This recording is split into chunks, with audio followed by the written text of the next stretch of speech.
It tries to creep up because the mind will not allow the change. It's been so conditioned to be one way. That's the only way that it knows, because the mind is a child. That's why you cannot give validity to an illusion and negate the universe, because God is reality.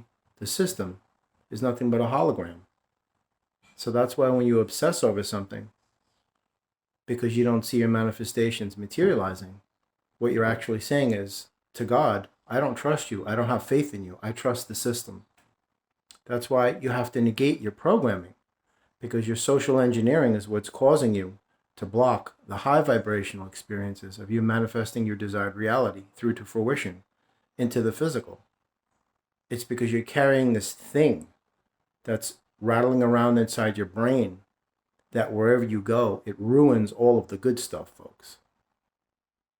And it's going to continually try to creep back in. You'll feel it. You'll get nervous, short of breath, tense, trepidation, petrified, terrified, angered. It's the same patterns. You're so deathly afraid that you're not going to have enough money, because money is how they control you. And it's done through fear, and the nucleus is the ego. It's always egocentric based and psychosomatically induced. This is artificially induced volatility to get you to do it to yourself. I've said it many times before. I speak from experience because I used to be that way. No more. I'm not that person anymore. That person is long gone. Learning from the weaknesses and allowing them to become my strengths, but never to return to that state of dependency on a system that's killing me from the inside out. No, no, no, no, no. Never again. And as far as people, I just let them go. Like when I'm out there driving, I always let people go ahead of me if they're aggressive, because I always say better in front than behind.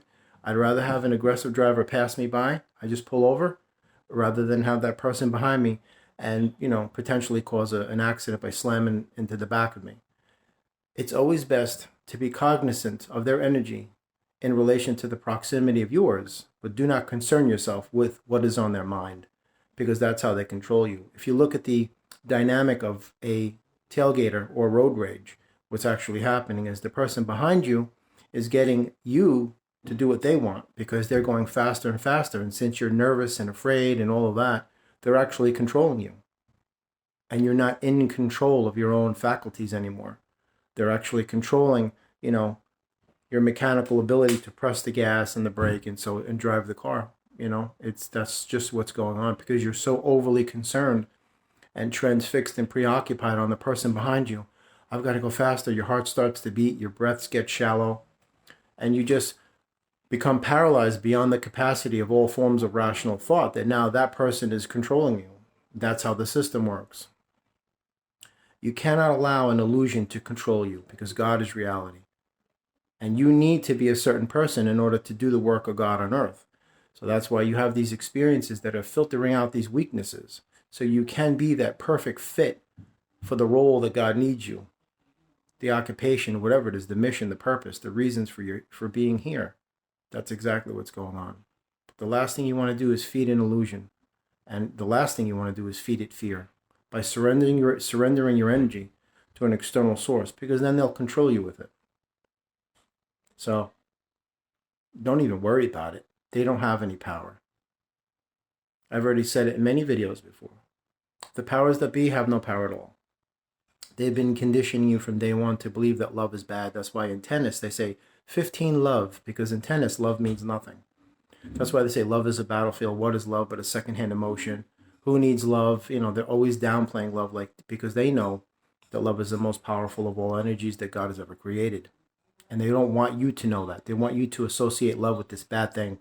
Who needs a broken heart? I tried to love somebody and they broke my heart. Only because of love? No, love didn't break your heart. Love didn't break your heart.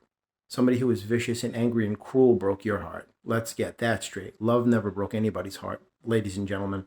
Just like they tell you, only the good die young. All good things must come to an end. You never hear only the bad die young. All bad things must come to an end. You ever catch on to this stuff? It's subliminal programming. They want you to associate anything good with fleeting. It's not going to last long. But the negativity and the misery goes on forever. And you just accept it at face value as being the absolute truth, because you don't question it, because you don't question anything. You just do as you're told to do. And that's why we are in the dilemma that we find ourselves in today, ladies and gentlemen, boys and girls, brothers and sisters.